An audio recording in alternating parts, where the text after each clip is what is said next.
Also in the US, President Biden has announced the travel restrictions on 8 southern African countries will end on the 31st of December. The travel ban was imposed last month when the Omicron variant was first confirmed in South Africa.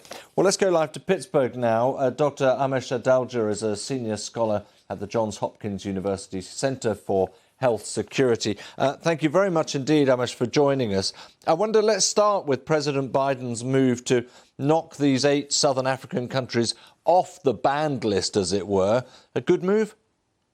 Definitely a good move. This is a move that should never have been needed to be made because we should not have initiated a travel ban. This was an ill-advised travel ban that really punished countries that were aggressive at finding a variant that was a concern to the world and alerting the world. And we know that this was already spreading outside of South Africa and the southern African countries well before it was described. So this was not something that we should have taken. Many countries in the world kind of followed suit.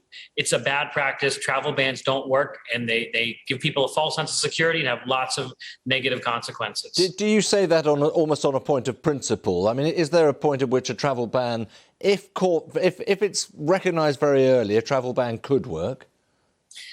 It is more of a point of principle for me. I don't know that travel bans have ever really been done successfully. And I think the negative consequences outweigh any good that could happen. I think travel screening is important to do, but complete travel bans end up punishing a country, isolating it further, and really giving people a false sense of security and expending public health resources that could be better spent.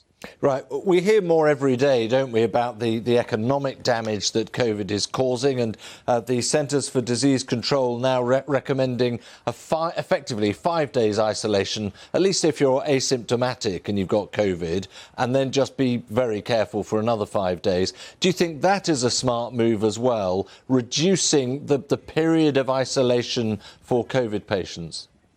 I do think that that is a good move. And I know other countries, such as the United Kingdom, have taken it down to 7 days. And I think this is scientifically based because what we know is that contagiousness varies over your course of illness. And most people are contagious in the early part of that illness, with transmission becoming more and more unlikely as you get further along. And that one size fits all 10 days didn't make sense. I would have liked to have seen this coupled with testing to sort of precision guide an isolation period, but it's definitely something that is going to allow people to be less disrupted by COVID, because we're going to see more and more COVID cases with the Omicron variant, especially in vaccinated individuals. Breakthroughs are going to become ubiquitous. And just because a breakthrough is mild doesn't mean it's not disruptive to a person's life. And shortening the amount of time they have to be out of commission is something that is good. And I think it is backed by scientific evidence. And we like to see more of this happening routinely. Because as we've heard, there is this sort of exponential factor about Omicron, isn't there? We're already talking about 440,000 cases in a single day. I know Anthony Fauci spoke about possibly 500,000 plus. That's not an exaggeration either, is it now? No, Omicron is something that we are all susceptible to.